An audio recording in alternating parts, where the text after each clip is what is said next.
The following program is being brought to you on the Voice America Empowerment Channel. For more information about our network and to check out additional show hosts and topics of interest, please visit voiceamericaempowerment.com. The Voice America Talk Radio Network is the worldwide leader in live Internet talk radio. Visit voiceamerica.com. The views and ideas expressed on the following program are strictly those of the host or guests and do not necessarily reflect the views and ideas held by the Voice America Talk Radio Network, its staff, and management.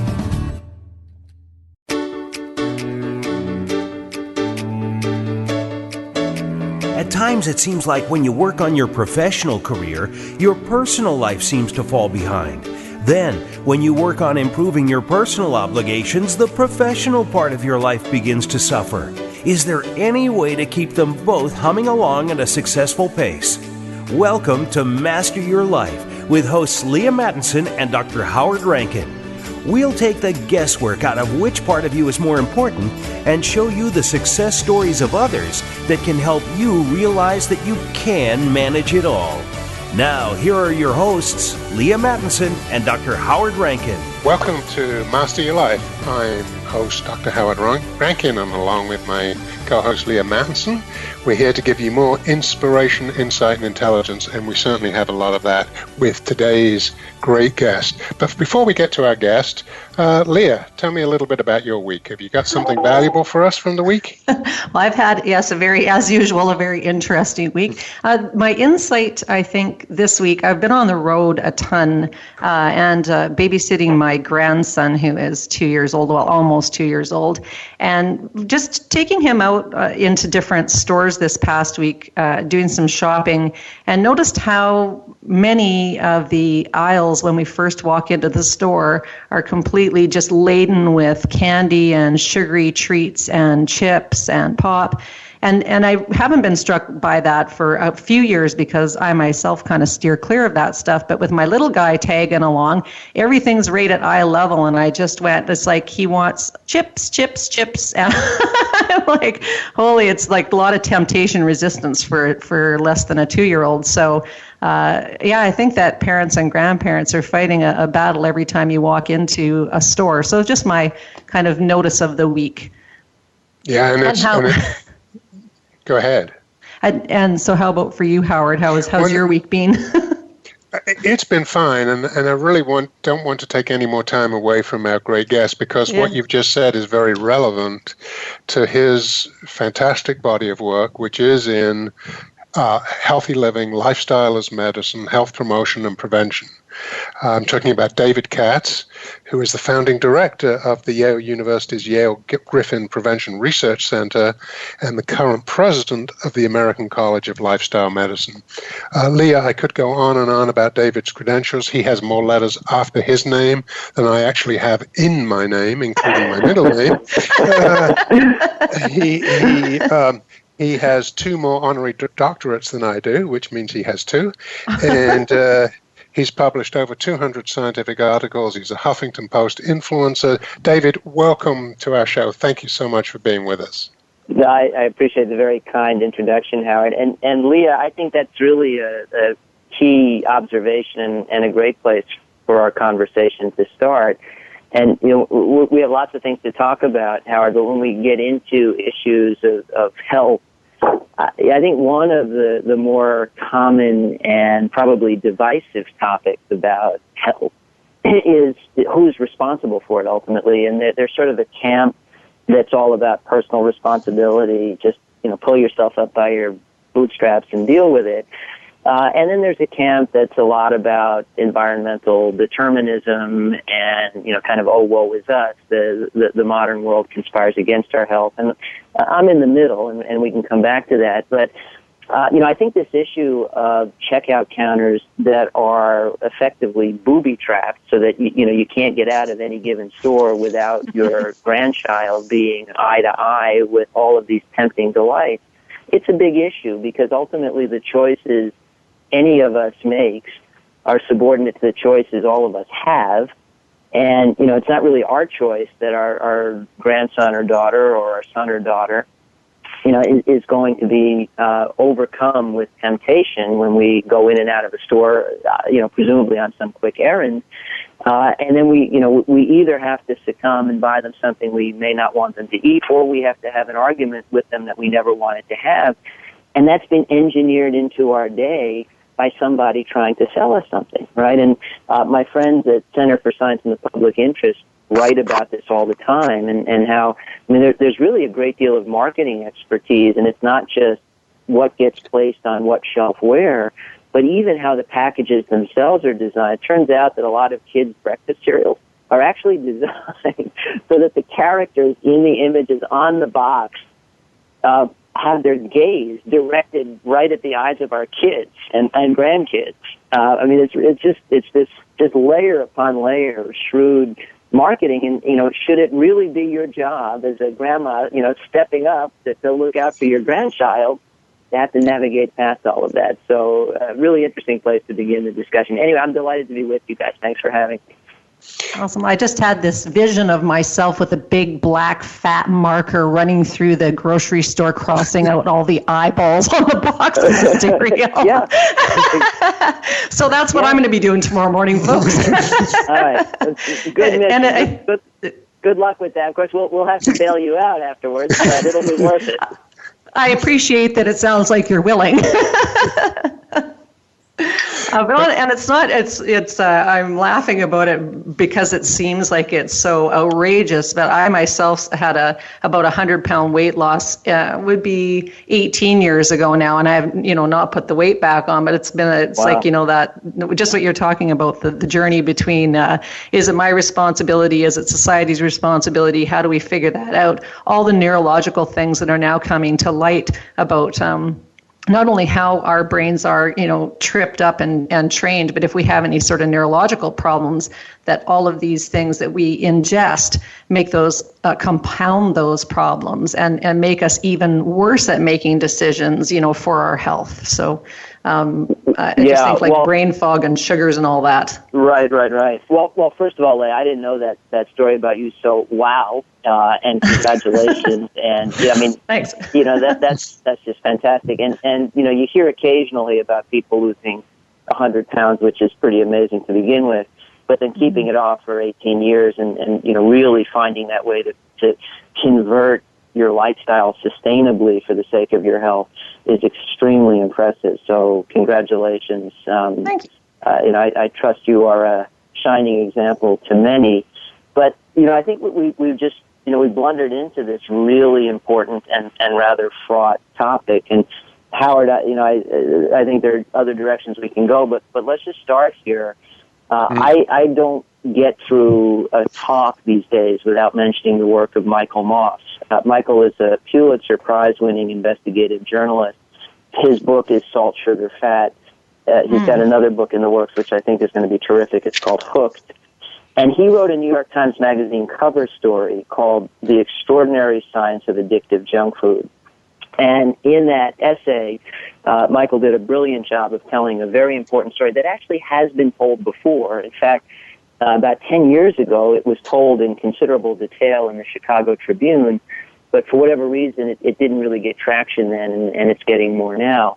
And this story essentially is that all of the major food companies in the U.S. and around the world, all the big ones, hire teams of scientists, PhDs and others, give them the highest tech toys we've got, like functional MRI machines, and marching orders to design foods people can't stop eating. So, that Lay's potato chip ad we all know, bet you can't eat just one. What we probably didn't recognize at the time was that was a threat. And it was a threat that those folks were prepared to take to the bank.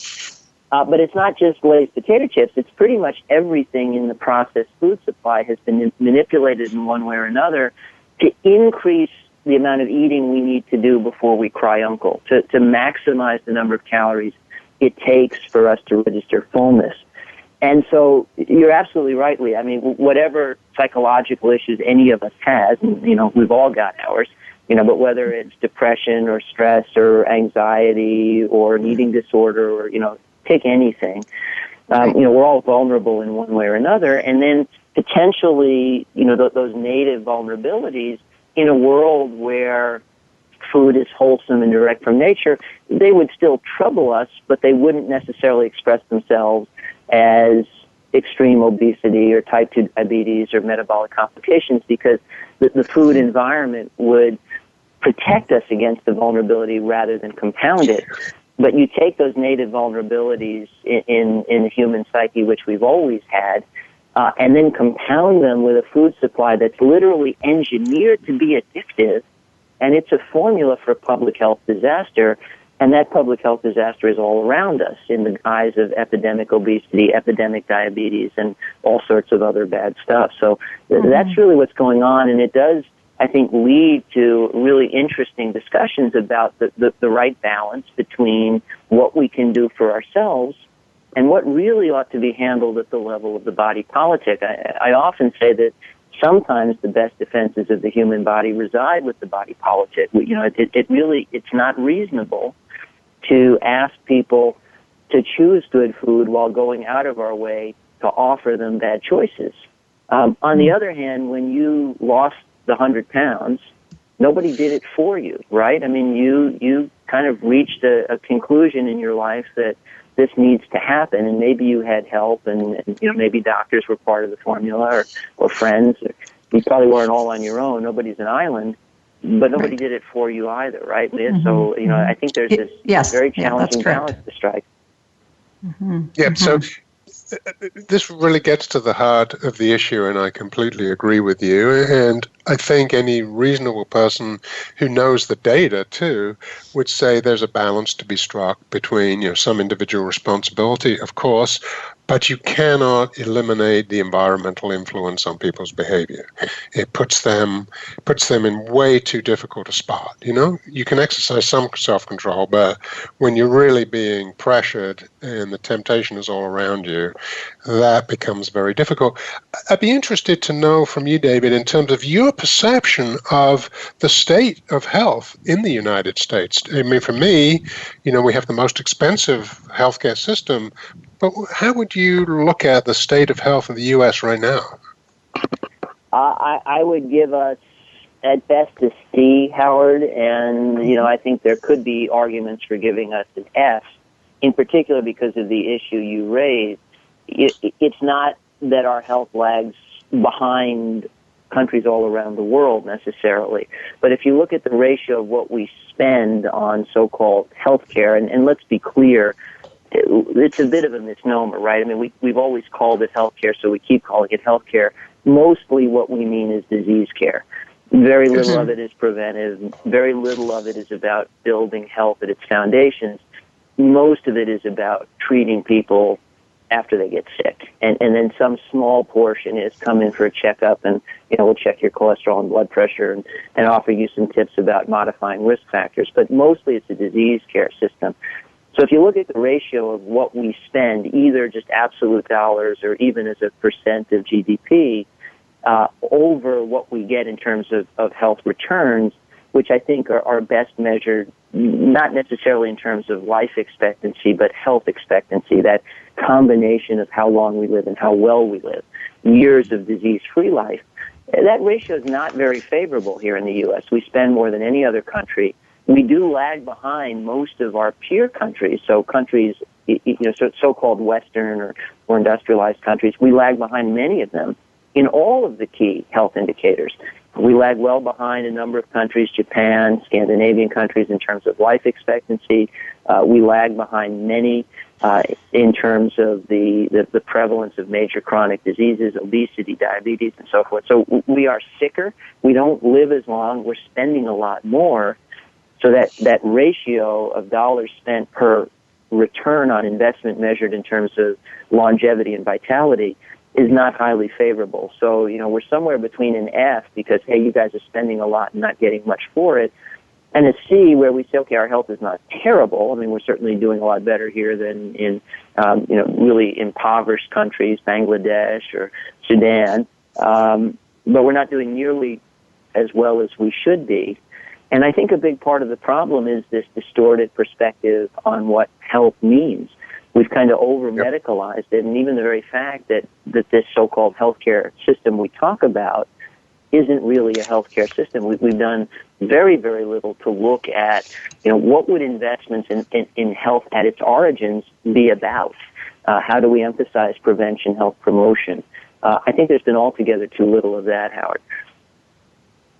And so I think, David, just as I'm listening, in Canada, we're very similar, I think, in terms that most of our medical information certainly is based on like an illness model of life versus a wellness model of living, and that anything that's fundable on a personal level has got to do with medications and those kinds of things, not preventative health initiatives. So I'm just wondering, like, is there anything that you've seen or any shifts that you've seen where there's more dollars going towards wellness initiatives earlier on in the lifespan of people, or do you think there's this whole education that needs to happen where people go, oh, this would be the factors that would mean that I am healthy, and I would rather chase that than a bag of Doritos? Yeah. So I think, Leah, and I agree, I think a lot of similarities, obviously, between Canada and the U.S., although I actually think Canada is a bit more enlightened in this area than the U.S. is. There have been a number of interesting initiatives north of the border addressing the importance of lifestyle as health and what health really means. And so, if anything, I'd say we ought to look up for a slightly better example than our own, but mostly we're kind of mired in the same basic approaches and the same basic epidemiology. I think it's a bit of both. I'm currently president of the American College of Lifestyle Medicine. Howard kindly mentioned that at the intro. And this is an organization that's devoted to these very issues we're talking about, using lifestyle as medicine. Now, using it as medicine to treat and reverse disease as well, and there really is stunning evidence there of what lifestyle can do. With all the powerful medications we have, for example, to treat coronary artery disease, none of them has been shown to actually shrink away the plaque that plugs up our coronary arteries. But lifestyle interventions, when they're powerful enough, have been shown to do exactly that. Famously, Dean Ornish has published studies in that space where an optimal plant-based diet, routine physical activity, avoidance of toxins like tobacco, good sleep, stress mitigation, strong social interactions has been associated with a dramatic reduction in the occurrence of heart attacks, but also coronary plaque, the actual stuff plugging up our arteries, shrinking away. So quite stunning as treatment. But if anything, I think even more impressive for purposes of preventing disease in the first place, promoting health, and lots of studies demonstrating the power of lifestyle as medicine, but also the vivid, luminous example of the world's blue zones. And these are the populations around the world characterized by National Geographic fellow Dan Buettner, where people most routinely live to be 100, don't get chronic disease, don't get dementia. And then they go peaceful and gentle into that good night at the end because, since they're not getting chronic disease, they are still mortal. They eventually die, but more often than not, they go to sleep one night and just don't wake up. So it's a long life, it's a vital life, and it's a peaceful exit. It just doesn't get any better than that. So there's this whole movement of lifestyle medicine that's really dedicated to that proposition.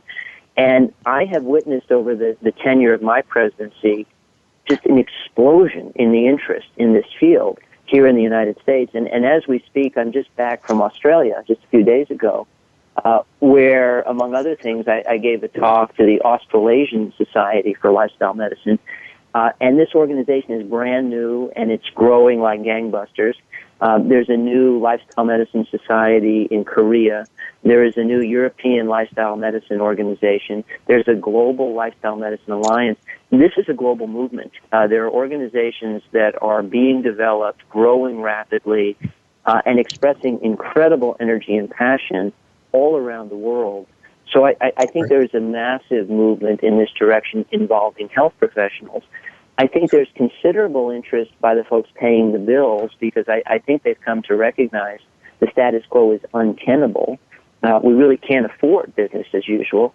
There are really insightful physician authors like Atul Gawande writing about over-medicalization and the idea that we're sort of turning everything into a pathology that requires a drug. And I'm inclined to think about ADHD. I've got 5 kids, 4 daughters and a son. And, when he was a little guy, my son was a little bit inclined to bounce off walls, but, he was rambunctious. There was really nothing wrong with him that routine bouts of exercise didn't fix. But given the opportunity, I think, some teacher would have said, hey, your kid's hyperactive, and some pediatrician would have prescribed Ritalin. But the proper remedy for rambunctiousness in our kids is recess, not Ritalin, and thankfully that's what my son wound up getting. So I think there are a lot of elements that are starting to align that will favor the ascendancy of lifestyle as medicine, but we've clearly got a long way to go. Great. And we have to stop for a break, but after the break, let's pursue that a bit more, and perhaps you can tell us about some of those programs that are focusing on lifestyle for promotion and prevention. So we'll be back after the break with Dr. David Katz.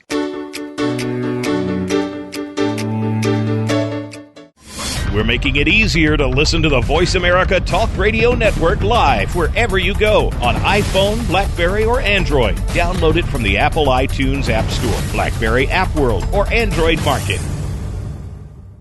If you've been searching for fat loss and mental clarity in one place, think ketosis. Maybe you've heard about a ketogenic diet but have been totally turned off by the painstaking effort to do it. Well, agonize no longer, because there is a solution. What could be just as simple and easy as taking your daily vitamins? Visit reallifetraining.expert to find out. Raise your hand and get in on the front end of the total wellness revolution. Get well, manage your mood, clear your mind. Visit reallifetraining.expert now. It's your world. Motivate, change, succeed. VoiceAmericaEmpowerment.com.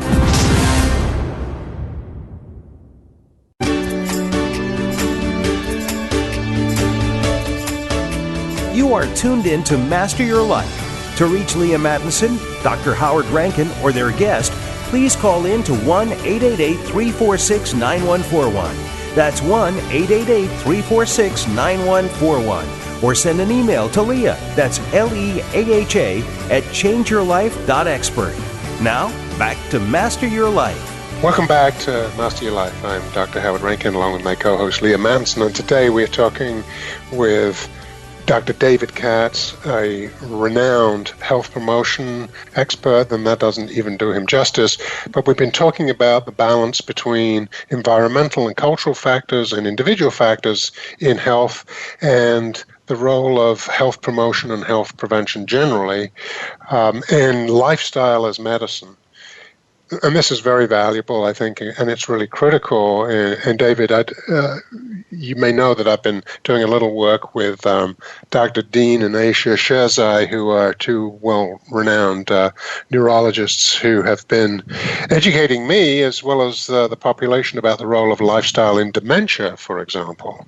And I mention that because most people think of dementia and Alzheimer's, oh, it's genetic and that's all there is. And in fact, it isn't. Or it's got a lot more to do with lifestyle than genes. For a few people it's genetic, but for most of us it is the interaction of lifestyle, and that I think is eye-opening. I totally agree, Howard, and obviously you're getting some really expert insights from your colleagues, but few comments from Altitude really about two specific things. So let's talk separately about the preventability of dementia, and most people have in mind Alzheimer's when we talk about dementia. And then let's talk specifically about genetics and what it really means. So in terms of the preventability of dementia, there are two prevailing camps when you look at the scientific literature. One argument is that Alzheimer's and most forms of dementia have an awful lot in common with coronary artery disease. So the things that put you at risk for vascular disease put you at risk for dementia, and if you fix them, so in other words, you address all of those known cardiac risk factors on everybody's list, your blood pressure is good, your glucose is good, your cholesterol is good, your weight is good, your diet's good, your exercise is good, all that stuff. You markedly reduce your risk of getting dementia. The other camp, and I think if anything, this may be the stronger argument now, although it points in all the same directions for prevention, is that Alzheimer's dementia is type 3 diabetes. So, we've all heard type 1 diabetes, type 2 diabetes. Well, type 3 diabetes is essentially diabetes of the central nervous system. And what that literature develops is the idea that some people who are prone to insulin resistance seem to be especially vulnerable to the adverse effects of that on the brain and the nervous system.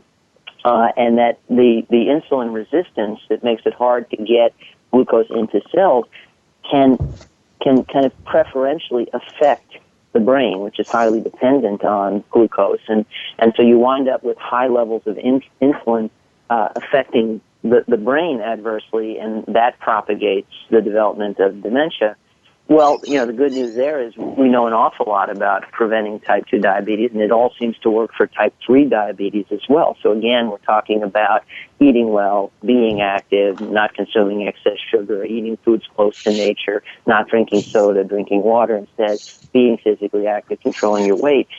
Dramatic protection against dementia. And we have evidence of this in intervention studies. There's evidence of this from animal models.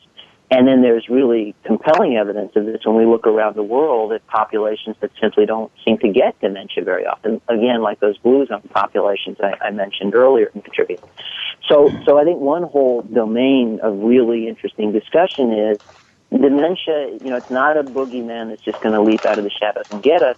We can do a lot to defend ourselves against it, just as we defend ourselves against heart disease, stroke, diabetes, and cancer.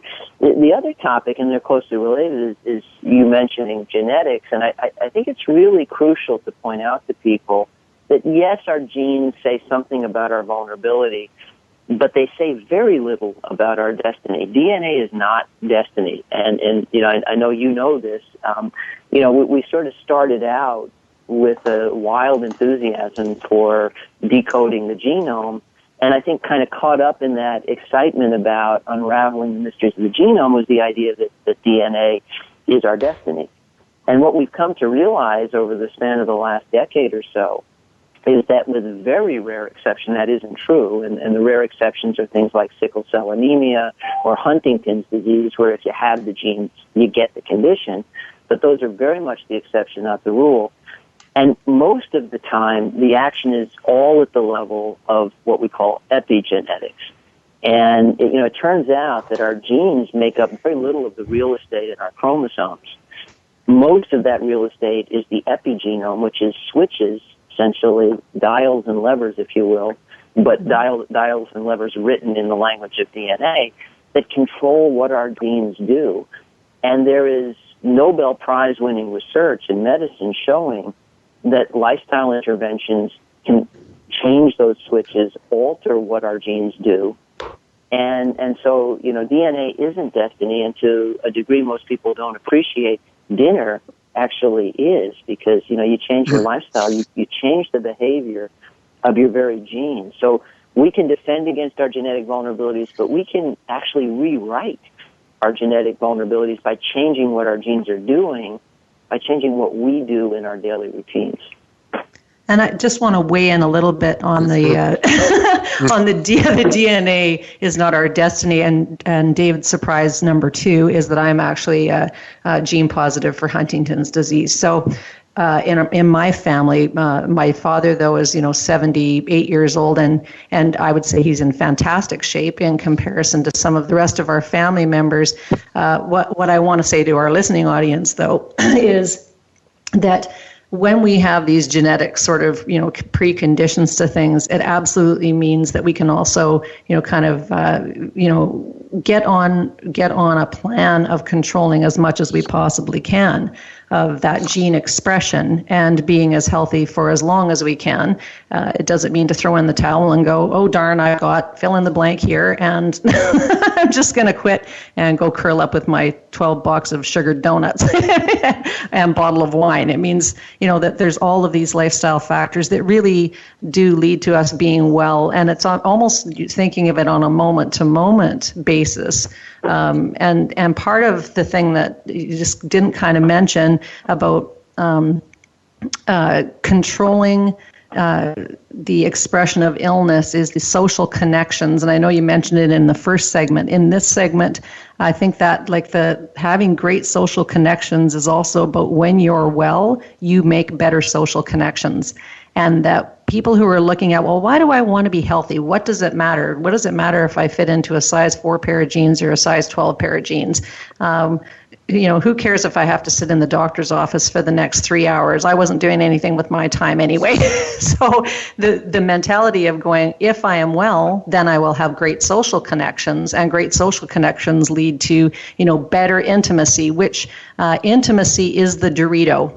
It's the replacement of those things. So connection with other human beings on a real love level will fill up the tank of all of those sugars that you're letting go of. That's just kind of my thought on that. Yeah, no, Leah, I think it's beautiful contribution to the discussion and really important. So I think there are two key things to reiterate and emphasize. One is that all of these components of the lifestyle medicine recipe are interactive and mutually reinforcing. So, if you are healthier, it's easier to get out there and cultivate relationships and do things with people and kind of build that solidarity. And then that solidarity absolutely helps make you healthier, because you look at the formula that over and over again all around the world is most consistently associated with longevity and vitality.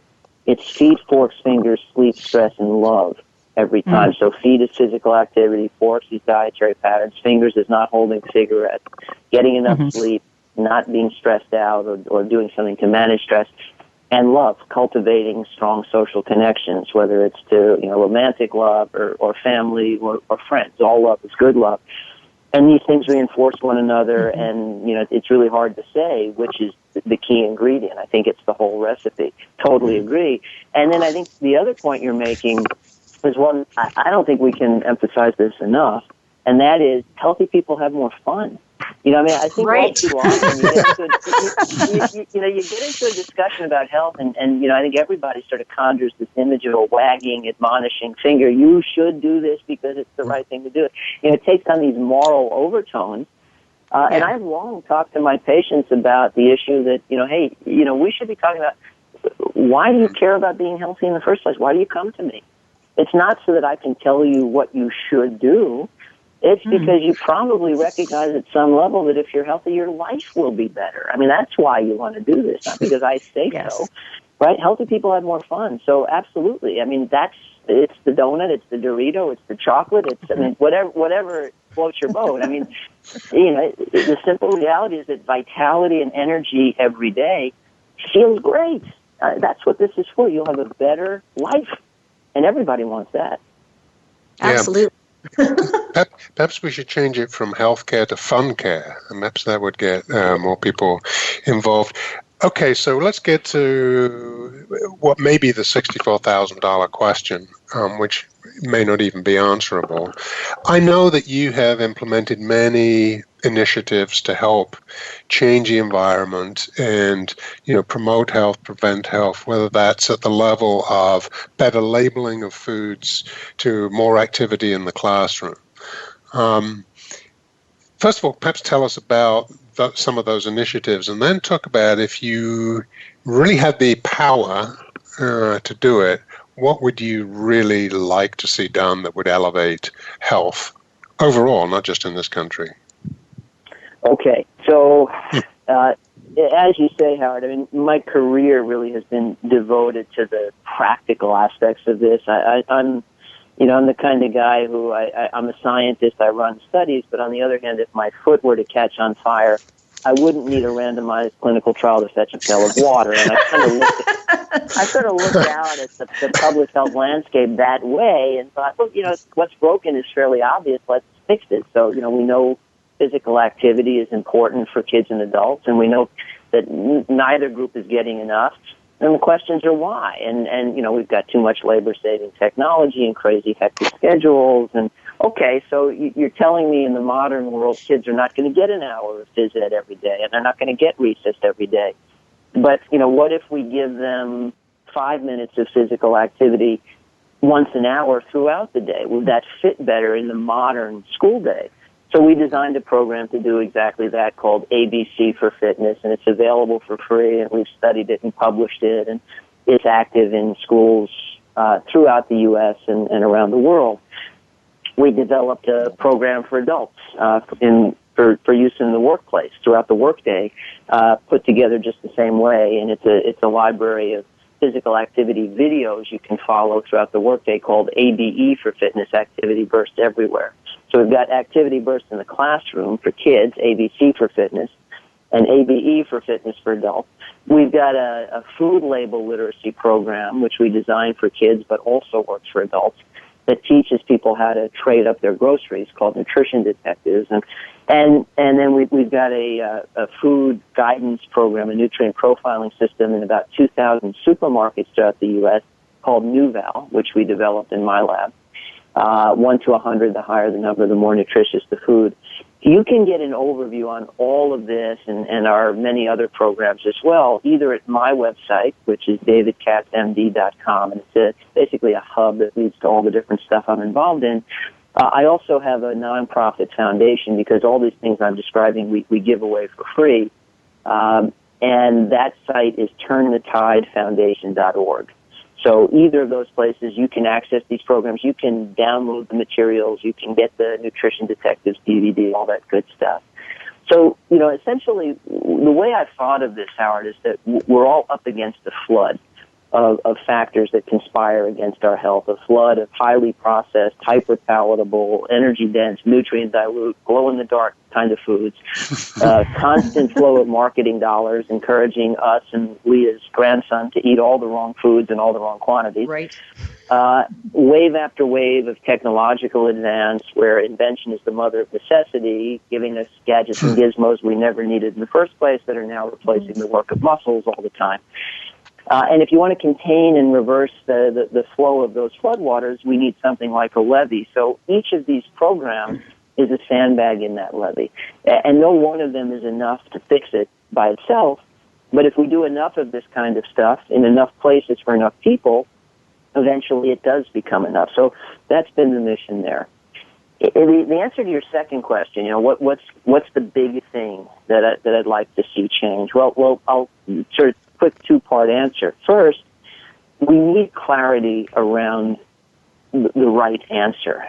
We need to agree on what lifestyle as medicine looks like. We have the science we need to do that, but we don't do it. In our culture, there's a new diet segment on Good Morning America and the Today Show almost every day. There's a new fad diet book out almost every week. There's constant bickering about my diet can beat your diet. We're being told in the media all the time that we're confused. And the simple fact is it's not true. There is a real clarity in the weight of evidence about the fundamentals of healthy eating and healthy living. And there is a massive global consensus among experts as well about 80 to 90 to 95% of it. We disagree about some details, but we agree overwhelmingly about that formula.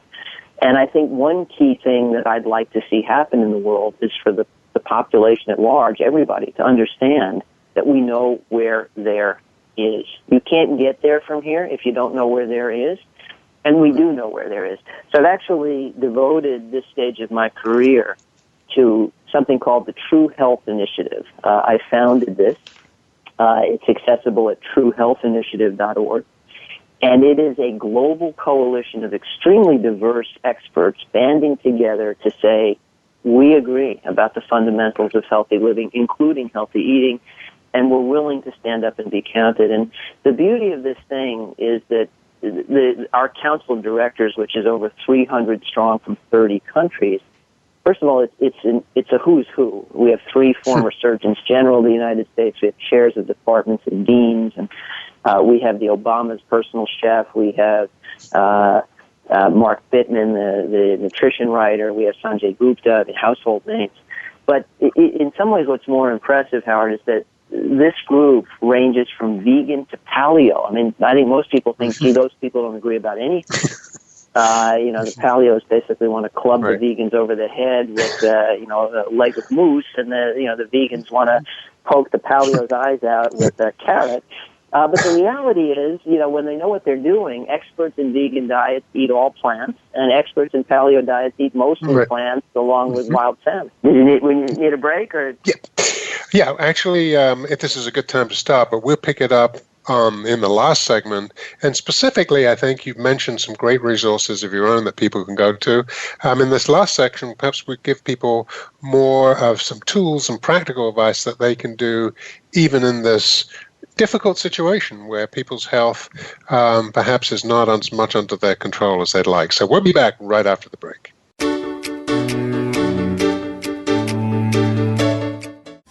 We're making it easier to listen to the Voice America Talk Radio Network live wherever you go on iPhone, BlackBerry, or Android. Download it from the Apple iTunes App Store, BlackBerry App World, or Android Market. If you've been searching for fat loss and mental clarity in one place, think ketosis. Maybe you've heard about a ketogenic diet but have been totally turned off by the painstaking effort to do it. Well, agonize no longer because there is a solution. What could be just as simple and easy as taking your daily vitamins? Visit reallifetraining.expert to find out. Raise your hand and get in on the front end of the total wellness revolution. Get well, manage your mood, clear your mind. Visit reallifetraining.expert now. It's your world. Motivate, change, succeed. VoiceAmericaEmpowerment.com.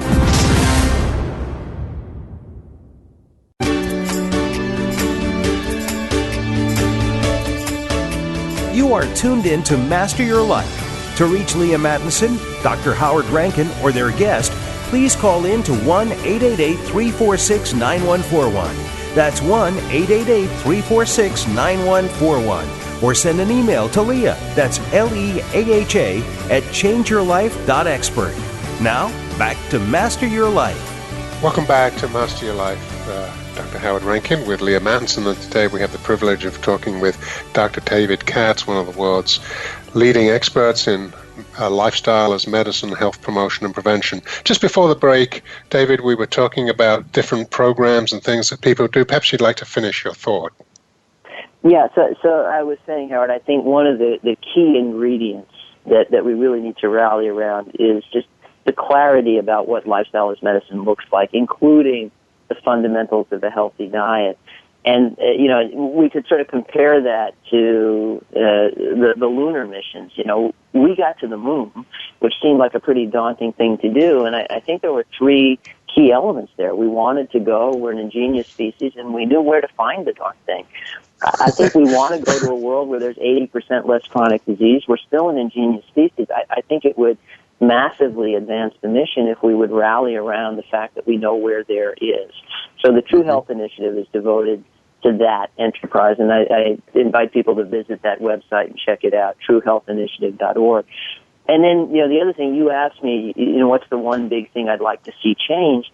I think we have to be brutally honest with ourselves and acknowledge that there really is a degree of cultural hypocrisy that we've got to overcome. We wring our hands about epidemic obesity and diabetes in children, but we aggressively market multicolored marshmallows as part of a complete breakfast. And I think until we hold our culture accountable for profiting at the expense of public health, we're sort of placing an excessive burden on individuals, asking them to overcome all of that. So I think we really need to look at ourselves, look at our culture in the mirror and say, are we really acting in a way that aligns with our principles and our priorities? And I think the answer would be no.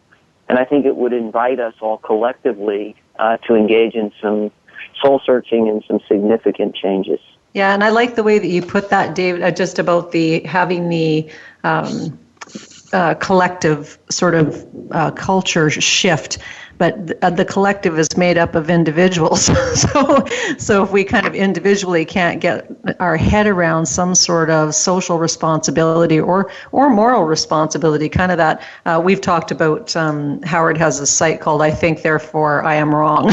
And kind of getting our heads around that we can talk ourselves into doing lots of really great things, but more often than not, we talk ourselves into doing things that are not so hot for us. And that when we as a group get together, we can help support each other to maybe make better decisions. So how do you do that on like a whole national sort of a scale when individuals are pushing so hard against their own responsibility for their wellness? So, I'm tempted to actually go the other way and say, what can individuals do? Because I agree with you that the public is you and me and everybody else. I mean, we could argue that, maybe the right thing to do is think globally about the body politic and the public, but act locally under our own roof. What can you do? What can I do? And you've already done it. You lost 100 pounds and kept it off. So again, you're just a beautiful example of the possible.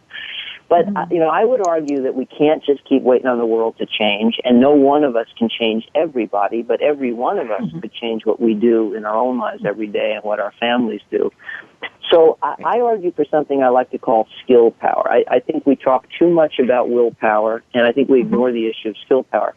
Healthy people have more fun, but one of the ways they get there is by having skills that allow them to be healthy in the first place. Skills for knowing how to eat well, skills for things like cooking, skills for time management so they can fit physical activity into their daily routine and all of that.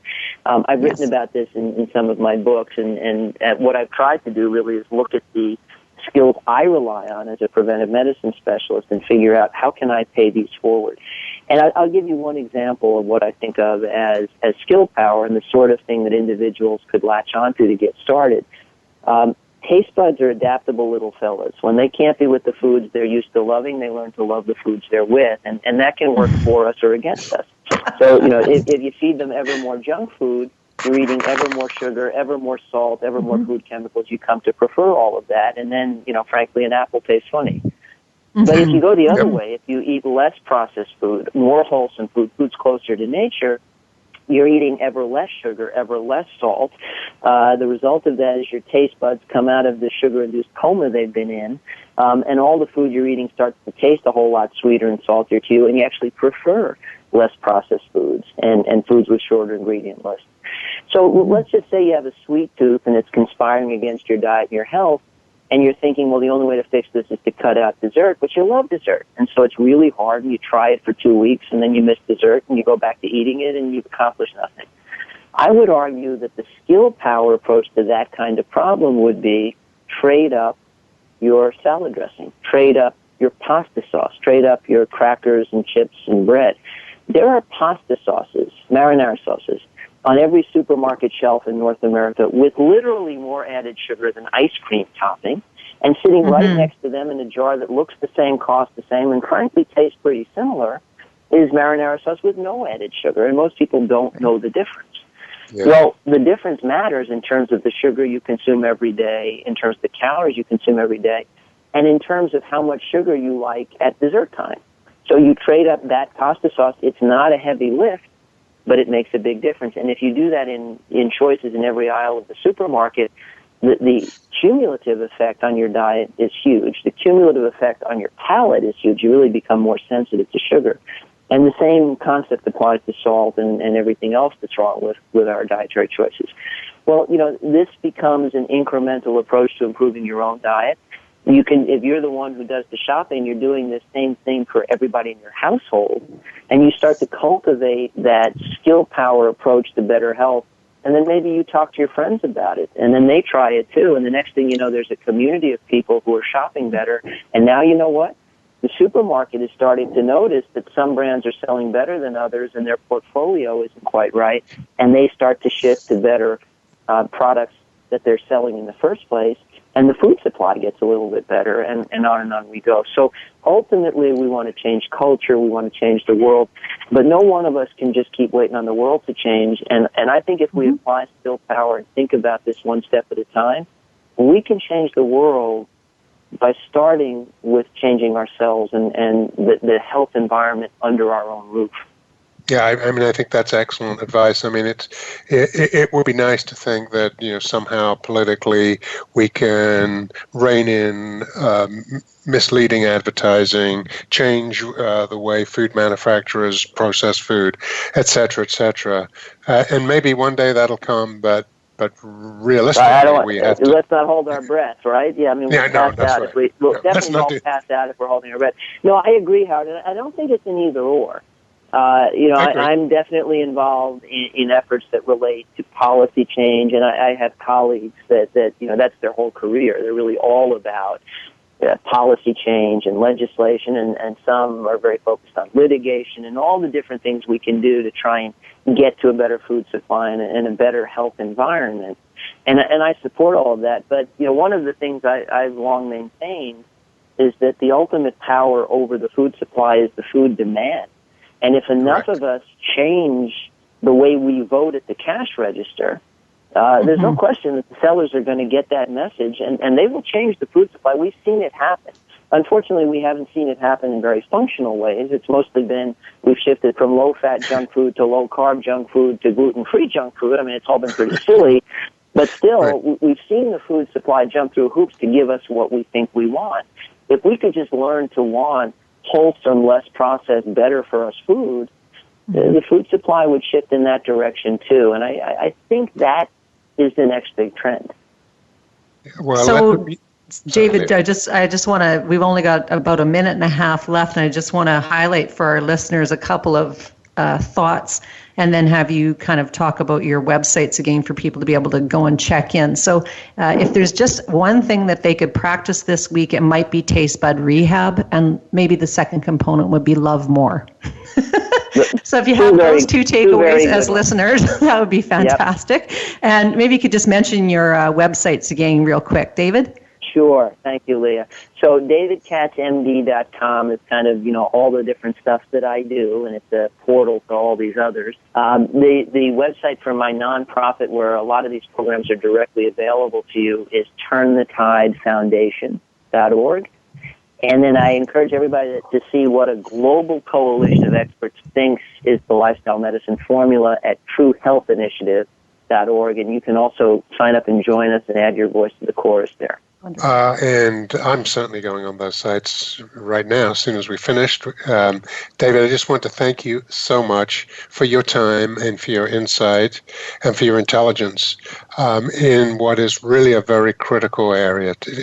Too much it becomes down to the individual, and of course we do have to look at what we do as individuals, but there's so many other factors involved that this, I think, has been hopefully inspiring for all our listeners. So again, David, thank you so much. Hopefully you'll agree to come on the show some other time so we can continue the conversation. But for now, I'm Dr. Howard Rankin and my co-host Leaha Mattinson. We'll see you next time on Master Your Life.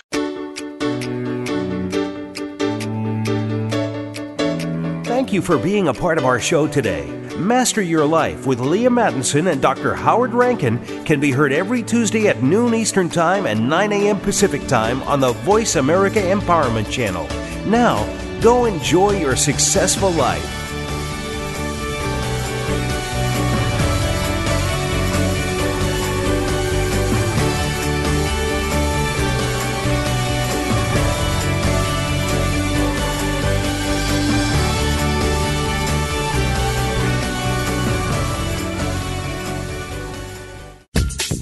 Thanks again for listening to the preceding program, brought to you on the Voice America Empowerment Channel. For more information about our network and to check out additional show hosts and topics of interest, please visit voiceamericaempowerment.com. The Voice America Talk Radio Network is the worldwide leader in live Internet talk radio. Visit voiceamerica.com. The views and ideas expressed on the preceding program are strictly